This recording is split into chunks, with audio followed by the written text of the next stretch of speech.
Hello friends, good evening. कैसे हो? I hope कि आप लोग अच्छे ही होंगे। सो फ्रेंड्स, आज की इस वीडियो हम लोग सॉल्व करेंगे कला वर्ग का प्रैक्टिस सेट। पूरे 50 प्रश्नों का हम लोग इस वीडियो में सॉल्व करेंगे। 50 में से आपके जितने भी प्रश्न सही होते हैं तो लास्ट में आप लोग अपना नाम और स्कोर कमेंट बॉक्स में ज़रूर से ज़रूर बताइएगा। इन क्लासेस की अगर आपको फ्री में PDF डाउनलोड करना है तो आप लोग हमारे टेलीग्राम चैनल से ज्वाइन हो सकते हैं। टेलीग्राम चैनल का नाम है एजुकेशन मिसाइल। इस वीडियो के डिस्क्रिप्शन बॉक्स में लिंक दे दिया हूँ टेलीग्राम चैनल की, आप लोग ज्वाइन हो सकते हैं। अगर आपको कला वर्ग में स्कोर करना है, कम से कम 50 प्रश्न में से 35 प्लस प्रश्न सही करना है तो आपको ज़्यादा से ज़्यादा GK GS पढ़ना है। तो चलिए इस क्लास को स्टार्ट करते हैं। 50 में से आपके जितने भी प्रश्न सही हों तो लास्ट में अपना नाम और स्कोर कमेंट बॉक्स में ज़रूर से ज़रूर बताइएगा। यहाँ पे आप लोग क्लासेस का टाइमिंग देख सकते हैं। 9:30 बजे हिंदी लैंग्वेज की क्लास होती है, 2:30 बजे GK प्लस करंट अफेयर की होती है। अगर आपको GK में बेस्ट स्कोर करना है तो GK वाली क्लास को ज़रूर देखा करें। जितनी भी क्लासेस होती हैं डेली उन क्लासेस को देखा करें, प्रॉपर उनकी नोट्स बनाइए। और 7:30 बजे reasoning and subject ability class होती है। रीजनिंग की कभी कभी क्लासेस हो जाती हैं, छोटा सा मॉक टेस्ट हो जाता है। रीजनिंग में आप लोगों को बताता हूँ कि आप लोग खुद से प्रैक्टिस करें। जो चैप्टर समझ में नहीं आ रहा है तो आप लोग यूट्यूब पे कहीं पे भी आप लोग पढ़ सकते हैं, जो जहाँ पे आपको समझ में आए। ओके, चलिए क्लास को कंटिन्यू करते हैं। वीडियो को लाइक कर देंगे। सभी को गुड इवनिंग भाई। सबसे पहला क्वेश्चन आपकी स्क्रीन पे है। निम्नलिखित में से कौन सी दर बैंकों द्वारा ऋण के लिए अपने सबसे योग्य ग्राहकों से वसूली की जाती है? 51 का जवाब देने का प्रयास करेंगे। निम्नलिखित में से कौन सी दर बैंकों द्वारा ऋण के लिए अपने सबसे योग्य ग्राहकों से वसूली की जाती है? 51 का जवाब देने का प्रयास करेंगे। आंसर सोचने का अगर आप लोगों को ज़्यादा समय चाहिए तो आप लोग वीडियो को रोक भी सकते हैं। तो वह दर है न्यूनतम उधार दर। ठीक है, ऑप्शन इसका ए वाला बिल्कुल करेक्ट हो जाएगा। चलिए, बीएड से संबंधित आपके मन में कुछ भी डाउट्स हैं तो आप लोग कमेंट बॉक्स में अपना डाउट क्लियर कर सकते हैं। अगला प्रश्न है, मध्यावधि ऋण डॉट डॉट कितने तक की अवधि के लिए दिया जाता है? मध्यावधि ऋण जो है कितने तक की अवधि के लिए दिया जाता है? 52 का जवाब देने का प्रयास करेंगे। सभी लोग जवाब देने का प्रयास करेंगे। सभी को गुड इवनिंग। और भी क्लासेस अगर आप लोगों को देखनी है तो आप लोग प्ले लिस्ट में जाके देख सकते हैं। तो मध्यावधि ऋण जो है ये जो है कितने अवधि तक के लिए जो है दिया जाता है? तो ये दिया जाता है 15 माह से 4 वर्ष तक के लिए जो है दिया जाता है। तो ऑप्शन इसका जो है सी वाला बिल्कुल करेक्ट हो जाएगा। ठीक है, चलिए, अगर अल्पावधि ऋण पूछे तो वो 15 महीने से जो है कम के लिए दिया जाता है। दीर्घावधि ऋण पूछे तो वो 5 वर्ष से अधिक के लिए दिया जाता है। ठीक है, यहाँ पे मध्य की बात की जा रही है तो 15 से 4 वर्ष के लिए दिया जाता है। निम्नलिखित में से कौन सी संघीय सरकार की एक विशेषता है? ऑप्शन देखिए, बताइए आप लोग कौन सी एक जो है संघीय सरकार की विशेषता है? ऑप्शन देख सकते हैं। और एक बार फिर से क्वेश्चन रिपीट कर रहा हूँ, यहाँ पे देख लीजिए। निम्नलिखित में से कौन सी संघीय सरकार की एक विशेषता है? अच्छे से देख लिए, कौन सी संघीय सरकार की एक विशेषता है? फिर आप लोग यहाँ पे ऑप्शन देखिए। तो संघीय सरकार की जो एक विशेषता है इसमें संघ तथा राज्यों के बीच शक्तियों का वितरण, ये जो है संघीय सरकार की एक विशेषता है। ऑप्शन इसका सी वाला बिल्कुल करेक्ट हो जाएगा। अगर आपको 2022 में यूपी से बीएड करना है बेहतरीन अंकों के साथ, अगर आपको बीएड में एडमिशन लेना है तो आप लोग हमारे चैनल से जुड़ जाएं। जितने भी लोग नए हैं सब्सक्राइब कर लेंगे, बेल आइकन को ऑल पे प्रेस कर लेंगे। इस चैनल से आपको निश्चित मदद मिलेगी। चलिए, किस अनुच्छेद के अंतर्गत भारत के राष्ट्रपति द्वारा वित्तीय आपातकाल लागू किया जा सकता है? बहुत ही अच्छा प्रश्न है। 54 का जवाब देने का प्रयास करेंगे। 54 का राइट आंसर क्या हो जाएगा? सभी लोग जवाब देने का प्रयास करेंगे। तो वित्तीय आपातकाल किस अनुच्छेद के अंतर्गत जो है लागू किया जा सकता है? अनुच्छेद 360 के अंतर्गत। ठीक है, अगर राष्ट्रपति शासन पूछे तो 356। ठीक है, 352 आपातकाल है। ठीक है, चलिए सी वाला करेक्ट हो जाएगा। चलिए, गदर पार्टी के संस्थापक कौन थे? जवाब देने का प्रयास करेंगे। गदर पार्टी के संस्थापक कौन थे? 55 का जवाब देने का प्रयास करेंगे। वेरी वेरी इंपॉर्टेंट क्वेश्चन है आपके एग्जाम के लिए। आगे भी जैसे आपका बीएड में एडमिशन हो जाता है उसके बाद जब आप लोग टेट सीटेट का एग्जाम देंगे, टेट सीटेट एग्जाम को कैसे फर्स्ट अटैम्प्ट में क्वालिफाई किया जाता है ये भी आपको मैं बताऊँगा। जैसे मैं इन दोनों एग्जाम को क्लियर किया हूँ, फर्स्ट अटैम्प्ट में बेहतरीन अंकों के साथ क्वालिफाई किया हूं, तो उसी तरह आपको ट्रिक बताऊंगा। मात्र 15 से 20 दिनों में आप लोग पढ़कर सीटेट एग्जाम को क्वालिफाई कर सकते हैं। तो गदर पार्टी के संस्थापक कौन थे? सोहन सिंह भाखना। ऑप्शन इसका जो है बी वाला बिल्कुल करेक्ट हो जाएगा। चलिए, अगर कला वर्ग में जीके में अच्छा स्कोर करना है तो दोपहर वाली जो क्लास होती है उस क्लास को जरूर देखा करें आप लोग। ठीक है, उससे बहुत ही फायदा होगा आपका। चलिए, ईस्ट इंडिया कंपनी का गठन किस वर्ष हुआ था? बहुत ही अच्छा प्रश्न है, नॉर्मल क्वेश्चन है, बहुत ही इंपॉर्टेंट क्वेश्चन है। ईस्ट इंडिया कंपनी का गठन किस वर्ष हुआ था? ये लगभग सभी को आता भी होगा, एकेडमिक से आप लोग पढ़ते चले आ रहे होंगे। तो ईस्ट इंडिया कंपनी का गठन किस वर्ष हुआ था? 1600 ईस्वी में हुआ था। ठीक है, ऑप्शन इसका सी वाला बिल्कुल करेक्ट हो जाएगा। चलिए, अगला प्रश्न देखते हैं। हिमालय पर्वत श्रृंखला किस प्रकार की पर्वत श्रेणी में आता है? बहुत ही अच्छा प्रश्न है। हिमालय पर्वत श्रृंखला किस प्रकार की पर्वत श्रेणी में आता है? 57 का भाई जवाब देने का प्रयास करेंगे सभी लोग। आंसर सोचने का अगर आप लोगों को ज़्यादा समय चाहिए तो आप लोग वीडियो को रोक भी सकते हैं। सभी को गुड इवनिंग।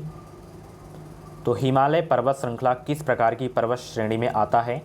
वलित पर्वत की श्रेणी में आता है। तो ऑप्शन इसका डी वाला बिल्कुल करेक्ट हो जाएगा। चलिए अगले प्रश्न को चलते हैं। नॉर वेस्टर्स या काल वैसाखी तड़ित झंझा या बिजली युक्त तूफान है जो डॉट डॉट में प्रमुख है। कहाँ में प्रमुख है, कहाँ कहाँ किस देश में, ये आपको बताना है। 58 का जवाब देने का प्रयास करेंगे सब लोग। तो ये भारत तथा बांग्लादेश में प्रमुख है। ठीक है, नॉर वेस्टर्स या काल वैसाखी। ठीक है, ऑप्शन इसका जो है सी वाला बिल्कुल करेक्ट हो जाएगा। सूर्य से आने वाली किरणों से मुख्यतः कौन सा कर्क रोग होता है? बहुत ही अच्छा प्रश्न है, स्टार लगा के नोट कर लीजिएगा, एग्जाम में देखने को मिल सकता है। सूर्य से आने वाली किरणों से मुख्यतः कौन सा कर्क रोग होता है? तो त्वचा का कर्क रोग हो जाता है। ठीक है, सूर्य से आने वाली किरणों से। ऑप्शन इसका जो है डी वाला बिल्कुल करेक्ट हो जाएगा। ये बहुत ही अच्छा प्रश्न है। चलिए नेक्स्ट क्वेश्चन देखते हैं। निम्नलिखित में से कौन सा स्तनधारी विशालतम है? बच्चों वाला प्रश्न है। कौन सा स्तनपायी विशालतम है? तो वेल है विशालतम। ऑप्शन इसका ए वाला बिल्कुल करेक्ट हो जाएगा। और साथ ही इस वीडियो हम लोग बात करेंगे यूपी बीएड एंट्रेंस एग्जाम 2022 के बेस्ट बुक के बारे में, जो कि है चक्षु प्रकाशन की बुक। अगर आप लोग कला वर्ग से हैं तो आप लोग इस बुक से अपनी तैयारी कर सकते हैं। बहुत ही अच्छी बुक है। यहाँ पे आप लोग इस बुक का कवर पेज देख सकते हैं। इसमें आपको GK, Hindi, English, reasoning, subject ability के जो है क्वेश्चन देखने को मिलेंगे।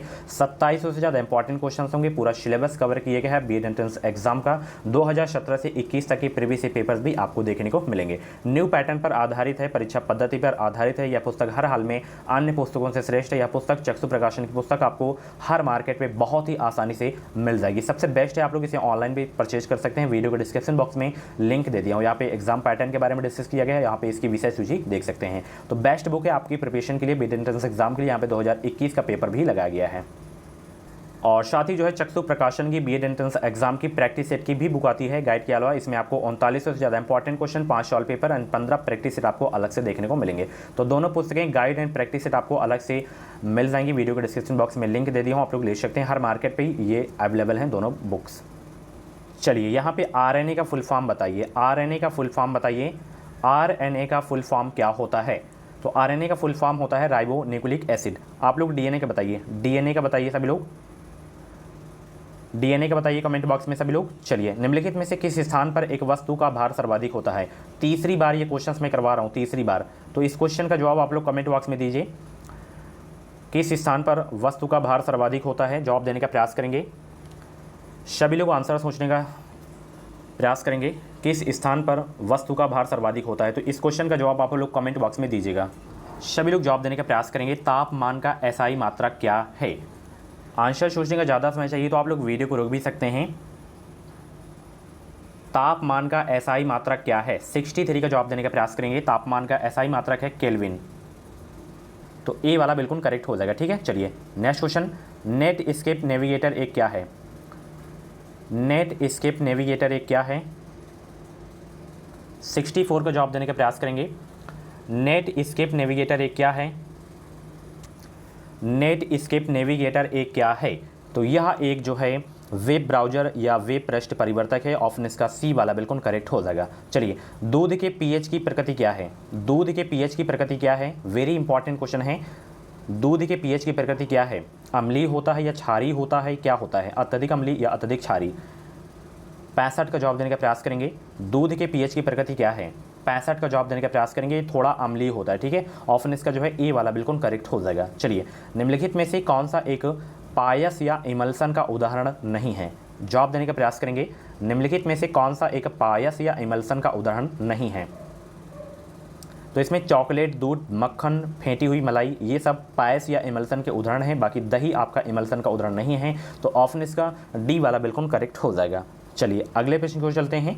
क्योटो प्रोटोकॉल का प्रथम शिखर सम्मेलन किस देश में आयोजित किया गया था। वेरी वेरी इंपॉर्टेंट क्वेश्चन है, आपके एग्जाम के लिए छपेगा, आपके एग्जाम में ईवीएस के ये क्वेश्चन है, यानी कि पर्यावरण का बहुत ही इंपॉर्टेंट क्वेश्चन है आपके एग्जाम के लिए। क्योटो प्रोटोकॉल का प्रथम शिखर सम्मेलन किस देश में आयोजित किया गया था। तो यह आयोजित किया गया था जापान में, ठीक है। ऑप्शन इसका सी वाला बिल्कुल करेक्ट हो जाएगा। इंपॉर्टेंट क्वेश्चन, जापान के टोक्यो शहर में, ये भी आपको पता होना चाहिए, टोक्यो कभी कभी ऑप्शन दे देता है।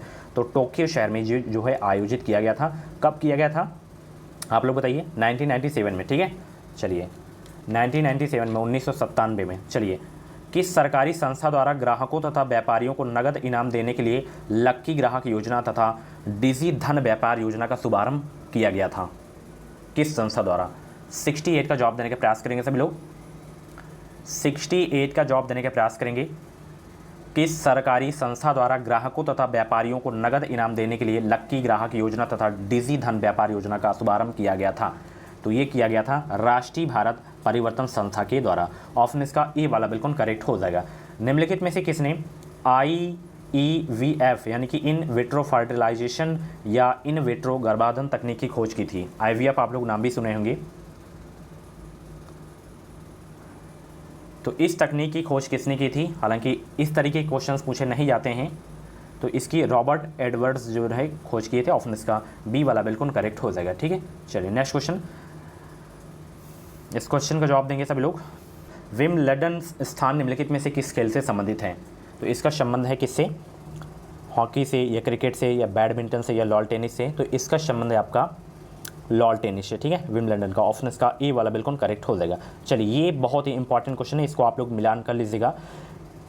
कौन से कलाकार किस कला से संबंधित हैं, ये आपको बताना है। चलिए ऑप्शन देखिए, थोड़ा छोटा दिख रहा होगा तो उसके लिए सॉरी। इसमें यामिनी कृष्णमूर्ति बहुत इंपॉर्टेंट है और पंडित शिव कुमार वर्मा बहुत इंपॉर्टेंट है, बाकी दोनों इंपॉर्टेंट नहीं है। तो यामिनी कृष्णमूर्ति एंड पंडित शिव कुमार शर्मा को ध्यान रखना है आपको, ज़्यादा पूछा जाता है ये। तो यामिनी कृष्णमूर्ति भरतनाट्यम के एक जो हैं नृत्यकार हैं, ठीक है। पहला का सी में चला गया। उसके बाद दूसरा का ए। MS सुब्बुलक्ष्मी ये एक गायक कलाकार हैं। उसके बाद तीसरा का बी। विष्णु दिगंबर ये जो हैं एक संगीतकार हैं और पंडित शिव कुमार शर्मा एक संतूरवाद हैं, ठीक है। ये दोनों आप लोग ज़्यादा नोट करिएगा, इनको अच्छे से याद कर लीजिएगा। चलिए, एथलेटिक्स के क्षेत्र में 2016 के अर्जुन पुरस्कार प्राप्तकर्ता जो है कौन है। एथलेटिक्स के क्षेत्र में 2016 के अर्जुन पुरस्कार प्राप्तकर्ता कौन है। 72 का जवाब देने का प्रयास करेंगे। बहुत ही इंपॉर्टेंट क्वेश्चन है आपके एग्जाम के लिए। एथलेटिक्स के क्षेत्र में 2016 के अर्जुन पुरस्कार प्राप्तकर्ता हैं ललिता बब्बर। ऑप्शन इसका जो है बी वाला बिल्कुल करेक्ट हो जाएगा, ठीक है। बब्बर यहाँ पे होगा, सॉरी बब्बर होगा, ठीक है। चलिए नेक्स्ट क्वेश्चन। यहाँ पे मतलब लंबी दौड़ करने वाली महिला खिलाड़ी हैं। 6 machine I don't like cricket I love it किस प्रसिद्ध बल्लेबाज की आत्मकथा है। स्टार लगा के छाप लीजिएगा इस क्वेश्चन को, बहुत ही इंपॉर्टेंट क्वेश्चन है। 6 machine I don't like cricket I love it किस प्रसिद्ध बल्लेबाज की आत्मकथा है। Chris Gayle. भाई क्रिस गिल का नाम तो सभी लोगों ने सुना ही होगा। ऑप्शन इसका जो है सी वाला बिल्कुल करेक्ट हो जाएगा। चलिए, कौन सा देश जिब्राल्टर के कारण स्पेन के साथ विवाद की ओर अग्रसर है। कौन सा देश जिब्राल्टर के कारण स्पेन के साथ विवाद की ओर अग्रसर है। तो वो है यूनाइटेड किंगडम। ऑप्शन इसका डी वाला बिल्कुल करेक्ट हो जाएगा। किस देश में फेसबुक प्रतिबंधित है। किस देश में फेसबुक जो है बैन है, सभी को पता है चीन में बैन है। ऑप्शन इसका ए वाला बिल्कुल करेक्ट हो जाएगा। अंतर अनंतर शब्द युग्म का सही अर्थ चुनिए। अंतर अनंतर शब्द युग्म का सही अर्थ चुनिए। 76 का जवाब देने का प्रयास करेंगे सभी लोग। अंतर अनंतर शब्द युग्म का सही अर्थ चुनिए। 76 का राइट आंसर क्या हो जाएगा। सही अर्थ ये वाला भेदभाद में, ठीक है। ऑप्शन इसका ए वाला बिल्कुल करेक्ट हो जाएगा।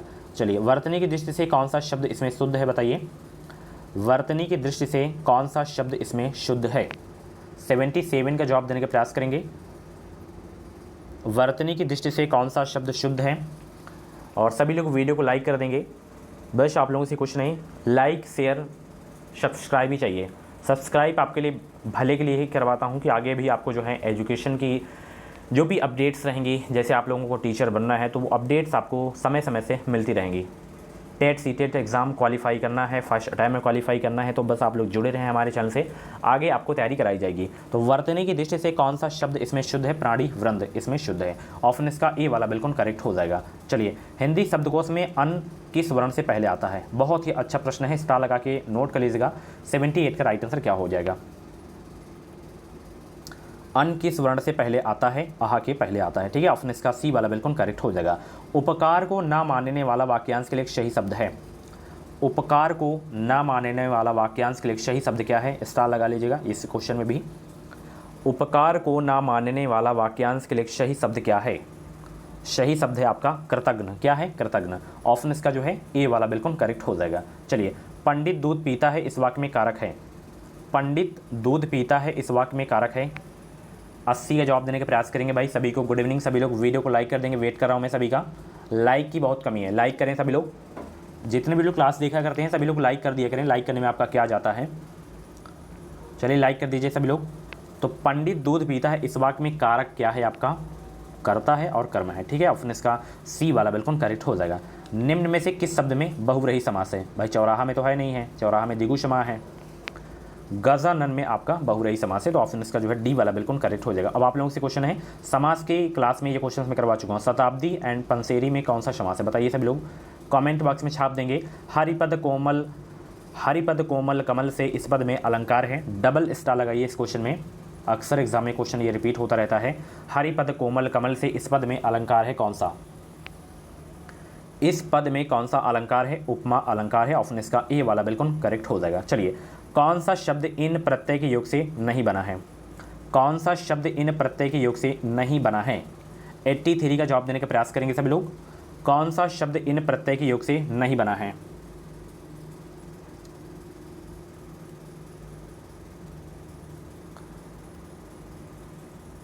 नमकीन बना है, ग्रामीण बना है, योगिन बना है, मनोहारिन नहीं बना है। ठीक है, ऑप्शन इसका ए वाला बिल्कुल करेक्ट हो जाएगा। चलिए, नेक्स्ट क्वेश्चन यहाँ पे देख सकते हैं आप लोग। यहाँ पे इंग्लिश ग्रामर के क्वेश्चंस आएंगे। यहाँ पे फिल इन द ब्लैंक्स के खाली स्थान को आपको यहाँ पे बनना है dot dot. To him for his kindness, यहाँ पे क्या आ जाएगा? 84 का जवाब देने का प्रयास करेंगे सभी लोग। तो यहाँ पे आपका आएगा थैंक्स। क्या आएगा? थैंक्स आएगा यहाँ पे। Thanks to him for his kindness, option इसका बी वाला बिल्कुल करेक्ट हो जाएगा। चलिए, यहाँ पे आप लोग बताइए कहाँ क्या आएगा? यहाँ पे 85 का जवाब देने का प्रयास करेंगे। 5 क्वेश्चंस फिक्स हैं, कला वर्ग से हैं, तो जो कला वर्ग में 50 क्वेश्चंस पूछे जाएंगे उसमें 5 क्वेश्चंस फिक्स हैं अंग्रेजी के। ओके, और इसी तरह के क्वेश्चंस आएंगे। एंटोनिम्स होगा, सिनोनिम्स होगा, फिल इन द ब्लैंक्स हो गया। ठीक है, मुहावरे वाले आएंगे।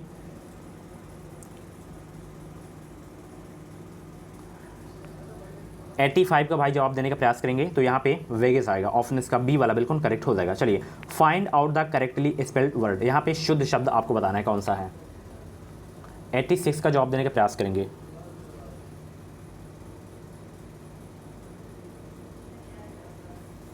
तो यहाँ पे ये वाला आपका बिल्कुल शुद्ध है। ठीक है, डिसिपल, ऑप्शन इसका जो है ए वाला बिल्कुल करेक्ट हो जाएगा। Choose the antonyms of the following words, delay का क्या हो जाएगा? डिले का एक्सपेडाइट, ऑप्शन इसका सी वाला बिल्कुल करेक्ट हो जाएगा। Choose the synonyms of the following words, insolent का क्या हो जाएगा? एरोगेंट हो जाएगा। ठीक है, ऑप्शन इसका बी वाला बिल्कुल करेक्ट हो जाएगा। यहाँ पे choose the one which can be substitute for the given word sentence. Plants growing in water, इसके लिए क्या हो जाएगा? राइट आंसर बताइए इसका।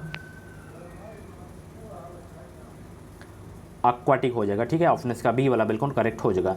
चूज द एप्रियोटिक meaning of the items for the choice given. At arm length, at arms length, at or distant हो जाएगा। ठीक है, ऑप्शन इसका बी वाला बिल्कुल करेक्ट हो जाएगा। युवा एवं छात्र असंतोष पर स्थापित किस कमेटी ने वर्ष में छात्रों में जो है छात्रों से 40 घंटे शारीरिक श्रम एवं समाज सेवा करने का सुझाव दिया था? किस कमेटी ने? आचार्य नरेंद्र देव कमेटी ने सुझाव दिया था। ऑप्शन इसका बी वाला बिल्कुल करेक्ट हो जाएगा। चलिए, नेक्स्ट क्वेश्चन। भारत में युवा एवं छात्र असंतोष पर कोठारी कमीशन की स्थापना किस सन में की गई थी? बहुत ही इंपॉर्टेंट क्वेश्चन है आपके एग्जाम के लिए। भारत में युवा एवं छात्र असंतोष पर कोठारी कमीशन की स्थापना किस सन में की गई थी?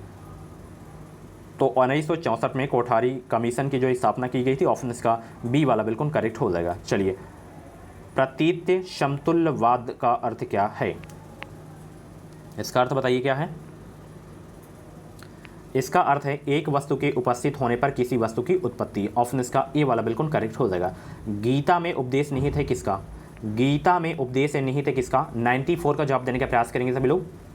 गीता में उपदेश निहित है सभी प्रकार के कर्मों के त्याग का। गीता में उपदेश है निहित है, ऑप्शन इसका सी वाला बिल्कुल करेक्ट हो जाएगा। चलिए अगले प्रश्न का जवाब देंगे। व्यक्ति को कर्म का संपादन करना चाहिए किससे? बहुत ही अच्छा प्रश्न है। व्यक्ति को कर्म का संपादन करना चाहिए किससे?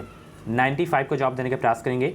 व्यक्ति को कर्म का संपादन करना चाहिए किससे? कर्तव्य बुद्धि से करना चाहिए, ऑप्शन इसका ए वाला बिल्कुल करेक्ट हो जाएगा। 5 क्वेश्चन और बचे हैं आपके। चलिए नेक्स्ट क्वेश्चन यहाँ पर देखिए। प्रतिभा संबंधी स्मृति के अस्तित्व को दिखाने के लिए सबसे पहला प्रयोग किसने किया? प्रतिभा संबंधी स्मृति के अस्तित्व को दिखाने के लिए सबसे पहला प्रयोग किसने किया था?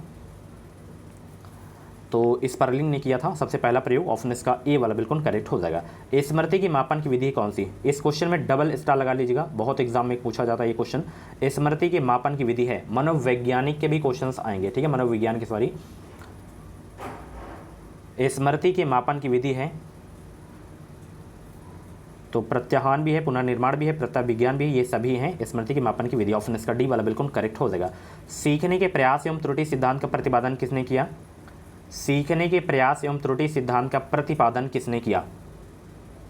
बहुत ही अच्छा प्रश्न, स्टार लगा के नोट कर लीजिएगा। मनोविज्ञान के ये बहुत ही जबरदस्त प्रश्न है, चाहे वो बीएड का एग्जाम हो, चाहे टेट सीटेट का एग्जाम हो, थार्डाइक इसके जो है प्रतिपादन किए थे। सीखने के प्रयास एवं त्रुटि सिद्धांत का प्रतिपादन थार्डाइक ने किए थे। चलिए शुद्ध ज्ञान की समीक्षा किसकी रचना है? शुद्ध ज्ञान की समीक्षा किसकी रचना है? 99 का जवाब देने का प्रयास करेंगे। शुद्ध ज्ञान की समीक्षा किसकी रचना है? इमैनुअल कांट की रचना है शुद्ध ज्ञान की समीक्षा, ऑप्शन इसका ए वाला बिल्कुल करेक्ट हो जाएगा। लास्ट क्वेश्चन इस क्लास का, स्वादिष्ट भोजन देखकर मुंह में पानी आ जाना किस क्रिया का उदाहरण है? यह भी मनोविज्ञान का बहुत ही जबरदस्त प्रश्न है। स्वादिष्ट भोजन देखकर मुंह में पानी आ जाना किस क्रिया का उदाहरण है? ये जो है सहज क्रिया का उदाहरण है, स्वादिष्ट भोजन देकर मुंह में पानी आ जाना।